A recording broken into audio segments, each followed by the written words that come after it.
Sa pagbabago nga po mga idol ng Dallas Mavericks ng head coach ngayong offseason na si Dusty May, magkakaroon nga ang kanilang team ng bagong approach sa laro. Ibig sabihin, hindi nga gagamit pa ang Dallas Mavericks ng game plan o estratehiya na ginamit noon ni Coach Jason Kidd sa lineup. Kahit man wala pa masyadong nababago ang koponan, magkakaroon rin naman sila ng mga plano, rotation, bagong offense at bagong depensa. At isa sa ibinulgar na bagong estratehiya na gagamitin ng Dallas ang paggamit nila kay Kyrie Irving bilang first option. Ito ang nanggaling mismo sa desisyon ng kanilang bagong head coach na si Dusty May. Though nakafocus pa rin ang Mavericks sa development ni Cooper Flag, kailangan rin naman nilang mas maging competitive. Kaya mas mabuti kung si Kyrie Irving ang gawing first option sa lahat ng gagawing play.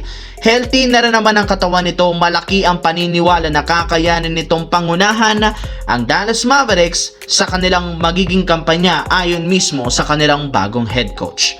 Samantala, matapos nga ang pinaggagawang move ng Los Angeles Lakers ng mga nagdaang araw, isa sila ngayon sa pinakabatang koponan sa buong NBA. Halos karamihan sa kanilang mga veterano tinanggal sa lineup. In fact, para nga sa inyong kaalaman, si Austin Reeves pa na isang 28 years old ang siyang pinakamatandang player sa kasalukuyang lineup. Kaya kung gusto man ng team maging competitive sa Western Conference, kailangan nila ngayon ng isang veteranong makakatulong sa kanilang scoring, lalo na sa opensa. Pero mismong si Luka Doncic nang nagsabi mukhang ayaw nga nitong kumuha ang Lakers ng veterano, gayong gusto nito sa request sa front office ng Lakers gumawa ng isang trade para sa kanyang mga dating kakampi na sina Daniel Gafford at PJ Washington. Gusto nito mag-reunite silang tatlo sa lineup ng Lakers ngayong offseason.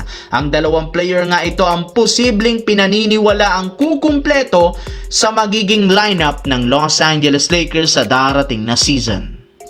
Sa kabilang banda, makalipas ang ilang taon, finally nakabalik na ngang muli si Kawhi Leonard sa Toronto Raptors matapos siyang i-trade ng Los Angeles Clippers noong nagdaang araw. Pero ibang klaseng Toronto ngayon ang ating makikita. Wala nga dito ang kanyang mga dating kakampi na nakasama nito sa pagkuha ng kampeonato taong 2019. Mga bagong player ang kanyang makakasama na sina Immanuel Quickley, RJ Barrett, Kawhi Leonard, Scottie Barnes at si Jakob Poeltl.